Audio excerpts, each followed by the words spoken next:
Voici le témoignage frappant de ce qui peut vous arriver lorsque vous vendez un article sur Internet. Attention, ce témoignage est lié de faits réels, les noms étant masqués pour des raisons d'enquête. Tout commence au moment où vous répondez aux mails ou aux SMS correspondant au produit que vous vendez. Le futur acheteur va vous montrer son vif intérêt pour votre produit, qu'il souhaitera payer par moyen sécurisé PayPal, proposera ses préférences de transport, Chronopost, Colissimo, proposera de prendre en charge les frais de port et souhaitera conclure l'affaire dans les délais les plus courts. Vous répondez en précisant le montant total, produit, frais de port et par quel transporteur. Vous précisez également votre adresse mail correspondant à votre compte PayPal pour une transaction financière sécurisée et éventuellement un délai court d'exécution du paiement de la part de ce futur acheteur afin de bien valider sa crédibilité. Vous recevez un faux courrier avec adresse mail et en tête, sous le nom PayPal, vous indiquant que l'argent est versé par votre futur acheteur, mais que vous ne l'aurez réellement qu'après avoir envoyé le colis. Ce futur acheteur vous demandera de lui confirmer par mail votre numéro de colis, ce dernier faisant acte de foi.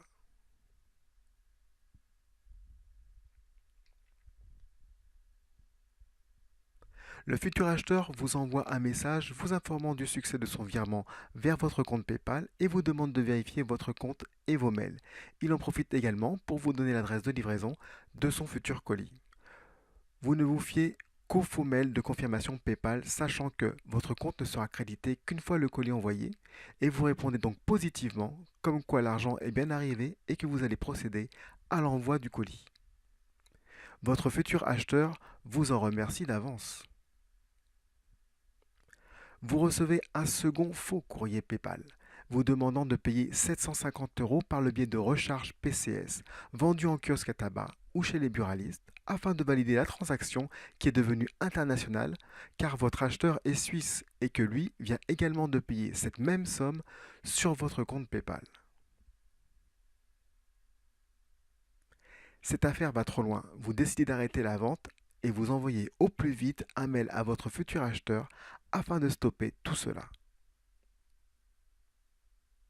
Votre interlocuteur vous répond qu'il vient de payer la somme demandée, c'est-à-dire les 750 € en plus vers votre compte et qu'il n'est plus possible d'annuler. Il vous invite donc à en faire de même et compte sur vous afin que tout se passe bien. N'ayant pas envoyé le colis, votre futur acheteur déçu et mécontent va donc vous envoyer un faux message PayPal afin de vous mettre en garde de poursuites judiciaires et de sanctions financières à votre égard si vous ne payez pas dans les délais les plus brefs.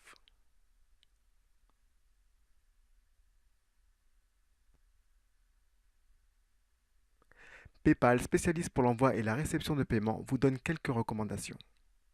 Il est très important de savoir que PayPal ne vous demandera jamais de fournir un numéro de suivi avant même d'avoir reçu votre paiement sur votre compte PayPal. Pour recevoir un paiement, il vous suffit d'avoir un compte PayPal actif avec une adresse email confirmée. Si vous avez déjà envoyé l'objet, contactez immédiatement les services postaux afin de stopper la livraison. Votre compte PayPal est international dès sa création, par conséquent ne répondez pas aux utilisateurs vous demandant d'activer votre compte à l'international et n'envoyez pas de recharge PCS ou de fonds via Western Union ou encore Money. Si vous avez déjà envoyé des recharges PCS, contactez immédiatement le service clientèle PCS. Vous pouvez ignorer toute autre communication venant de ce soi-disant acheteur. Lorsque vous recevez un email suspect ou frauduleux, transférez-le dans son état d'égalité à spool@paypal.fr. Votre soi-disant acheteur a uniquement eu accès aux informations indiquées sur votre annonce ou sur vos échanges email. Il ne peut en aucun cas accéder aux informations que vous avez enregistrées sur votre compte PayPal.